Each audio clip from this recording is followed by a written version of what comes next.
All right, man. NBA free agency is just about done with Kawhi re-signing with the Clippers. By the way, all 60K of y'all that seen that video, I appreciate y'all. And it's good to know that Kawhi is a fan of the channel, bro. Like that's a good thing to know. Now, in this video, I want to talk about all things NBA free agency, the good moves, the questionable moves, and pretty much how this free agency changed the projection of next year. Now, really quickly before I get into this video, if you are new, make sure you subscribe and turn on post notifications. I have this crazy goal of hitting 400K before the end of this year. And I know it sounds crazy, but if I do my part and you do yours, I'm sure we can make it happen. Let's talk about free agency. You are an unrestricted free agent. You spent the last 2 years in San Antonio. What is DeMar DeRozan looking for if he were to leave Seattle in San Antonio, if he leaves for a new home? What are you looking for? I mean, it's all about winning at this point. You know what I mean? Going into my 13th season. Right. You're seeing all these guys just competing for a championship. I hear a lot of guys say that. I've heard a lot of guys in baseball and basketball and football say it's all about winning, but they normally end up going to the team that pays them the most money. Is it all about winning, or you want to get compensated too while winning? The Chicago Bulls are obviously a team that made great strides in this year's free agency. Picking up Lonzo Ball for damn near nothing, stealing Alex Caruso from the Lakers, and adding DeMar DeRozan, they're at least a home court contending team in the East on paper. Also pair these three moves with the fact that they got Nikola Vucevic last March, and you could say they got 3 franchise-changing players in like a 5-month span. Now, while I do believe they are clear winners of this year's NBA free agency, these moves they made, bro, it added extreme pressure at least next year and the year after that, if you ask me. Number one, and I'm not trying to down the moves, I just have to talk about the other side. Zach LaVine is on the last year of an expiring contract, and you just essentially added 2 wings who's going to be making $170 million over the next 4 years. If this fit doesn't work, and I think it can if DeMar DeRozan plays a significant amount of time at the 4, which he did last year in San Antonio, but for whatever reason, if it doesn't work, Zach LaVine is going to have a market. Like next year, he's going to have a big market. Also, Nikola Vucevic, his deal expires the year after next, and I'm anticipating he's going to want a big payday. So if they're going to make this work, the time really is right now, while the fits and specifically the contracts, while they make sense. The Los Angeles Lakers, to me, and I know this topic is a little polarizing between fans, but they are clear winners if you ask me. But with that being said, the moves they made, it does come with immense pressure. Number one, you added Russell Westbrook, and I don't know why this is a discussion or a topic or a debate or whatever, but Russell Westbrook alone makes that team a super team. Just because the team's fits are questionable and just because the team's roster is old on paper, it doesn't disqualify the fact that you have LeBron James, a top 5 player in the NBA, AD, a top 11, top 10, whatever you want to say player in the NBA, and Russell Westbrook, who averaged a triple-double last year and 23, 14, and 14 for the back half of the season. That, by definition, is a damn super team. I just had to get that out the way because that has become a debate, and I legitimately don't even understand why. But with this Lakers roster, they definitely got a little bit worse with their perimeter defense, losing KCP and Alex Caruso. But then again, I think their interior defense, adding Dwight Howard back, they got better. Even with all the moves they made, and trust me, I love the moves they made, like it definitely helped the Russell Westbrook fit, I still think this season comes down to how will LeBron and Russell Westbrook, how the hell would they coexist? These are 2 of the most ball-dominant players in NBA history, not just the era, not just the decade. I'm talking NBA history, and you're going to be asking one of them 13 years plus in their careers, and LeBron 18 years. You're going to be asking them to play an extremely unfamiliar role. And again, because I keep hearing this a lot, LeBron did defer to Rondo a lot in the 2020 playoffs, and it worked, and they won, and that is true.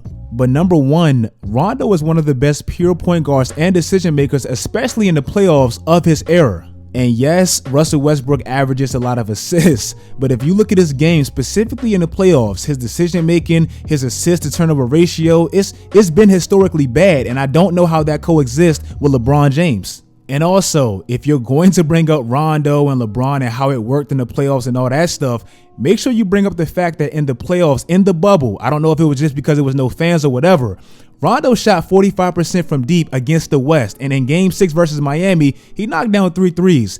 Is Russell Westbrook going to be able to stretch the floor and help LeBron James out like that? I don't know. Maybe so, but I just don't see it. Yes, I love the signings. Trevor Ariza, Carmelo Anthony, Kent Bazemore, Wayne Ellington, etc., Dwight Howard. I love the signings. And yes, to me, Russell Westbrook and LeBron at this specific stage of their careers, being teammates, it makes sense. LeBron kind of gets to close through the regular season. Russell Westbrook gets to chase a ring. It makes sense. But some Lakers fans, and even LeBron, I seen that tweet, bruh. Don't act like this isn't one hell of an experiment and like our question marks aren't valid. Like this is an experiment. We want to see how it works. The Miami Heat also made great strides in this year's free agency, and we all know that, so I ain't gonna beat the dead horse. But I want to talk specifically about Victor Oladipo. This man truly bet on himself, declining Indiana's contract extension and Houston's, and now he just signed a vet minimum just to stay in Miami. This kind of reminds me of that Boogie situation when he got injured, declined the contract to go to New Orleans and went to the Warriors on that vet minimum. And hopefully for Vic, it doesn't end up like the Boogie situation because he never got paid. Vic is now in a situation where he'll likely be that third option behind Jimmy Butler and Kyle Lowry being their primary decision makers. And to me, it's extremely hard to show your value to other teams or even the Miami Heat when you're 1, coming off an injury, and 2, you're on an extremely top-heavy team. Like, where do you really fit in? Ultimately, I think Victor Oladipo can contribute and have a good year. Probably not the year he wants to get that contract, but right now the winners of this situation are the Miami Heat, and the losers, temporarily at least, is Victor Oladipo. The Golden State Warriors, and I don't feel like I'm hearing too many people talk about it, bruh, but I absolutely loved their offseason. Not just their free agency, their whole offseason. Number one, I like their draft picks, Jonathan Kuminga and Moses Moody. Some people are saying they're not going to contribute because they're young, and to me, I just say that's BS. Jonathan Kuminga is known to be the most versatile defender in this draft, which is a hand and glove fit for the Warriors, especially right now with Klay Thompson coming off that injury and us not really knowing what he's going to be defensively.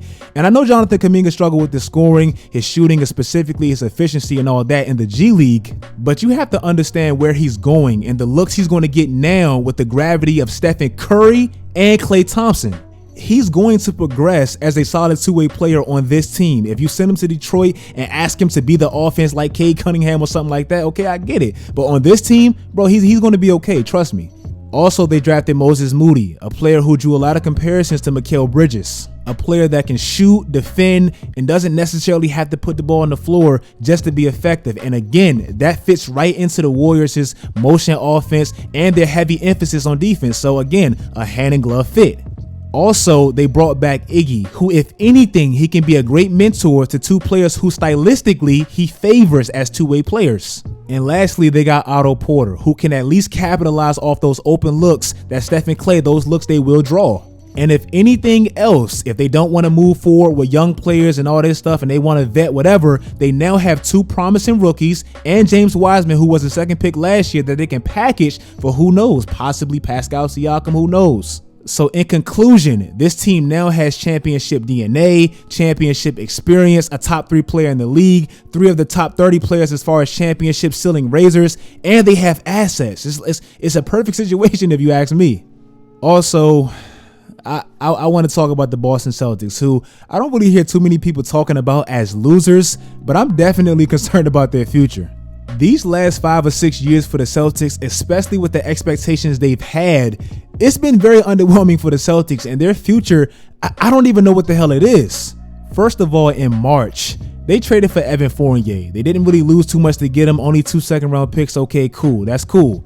Then this offseason, they lose Evan Fournier to the Knicks for nothing. Not a sign and trade, not a pick from the Knicks, not Emmanuel Quickley, nothing. They lost Evan Fournier for nothing. Then when you look at their moves and you look at the players they have coming in versus the players they have going out, this team has got significantly worse, especially with the progression of the Eastern Conference right now.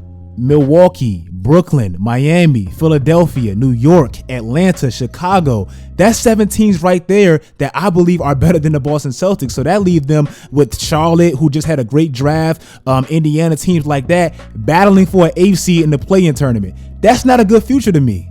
With the Boston Celtics, it feels like the league, and specifically the East, because they used to dominate the East when it was all top heavy, when it was just them, the Raptors, and LeBron with the Cavs. It feels like the East has progressed and it left them way in the dust, way behind. The Pelicans this offseason and definitely this free agency, they've also made some questionable moves, and their future is in jeopardy. Waiting till the offseason to move Lonzo Ball, that just felt like a mistake. And I thought that back then at the trade deadline. Like, you probably could have gotten a lot more from a desperate team trying to make a real playoff push at that time. Instead, you waited, and now all you got was Thomas Satoransky and Garrett Temple in the second round pick. Like, that's a disaster right there.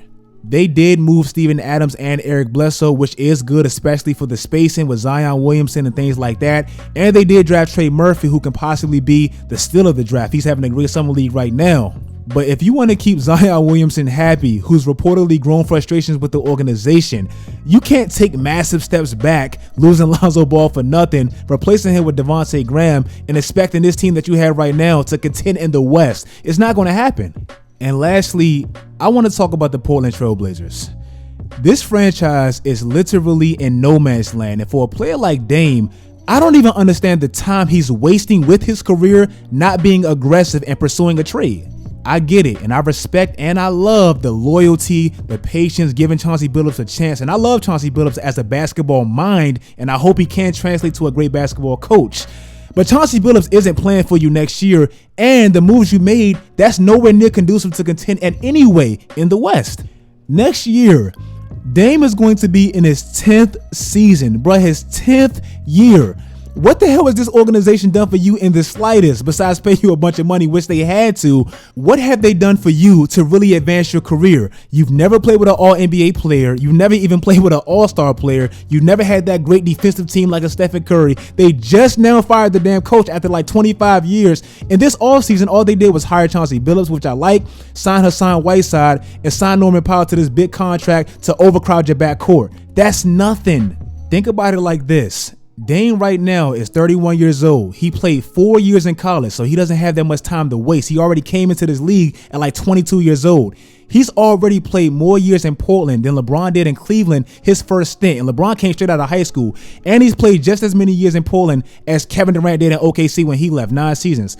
Why waste your career, bro? Leave like they did. You're 31. If you ask me, and these are just my opinions, these are the clear winners of the NBA free agency. Golden State, Miami, Chicago, teams like that. And these are the losers. And yes, I have Dennis Schroeder by himself as a loser. This man completely bet on himself, didn't even get injured. It's not like Victor Oladipo or, Boogie Cousins where he got injured. He just played like trash and he hurt his value, and now he has no market. These are my winners and my losers. I know the free agency period isn't over. There's still some players left, Lauri Markkanen and players like that, but I feel like all in all, it's over. Unless Dame gets traded for Ben Simmons or something like that, we're pretty much done, at least right now. If you guys like the video, make sure you guys like the video. Like I said, man, if you're new and you like this video, subscribe to the channel. Give me the 400K, bro. I'm gonna grind. I'm gonna get that, bro. I'm gonna get that, bro. I'm gonna try to get that my hardest. Like I said, like the video, follow my social media sites. Do all that great stuff, guys. And until next time, as always, stay tuned.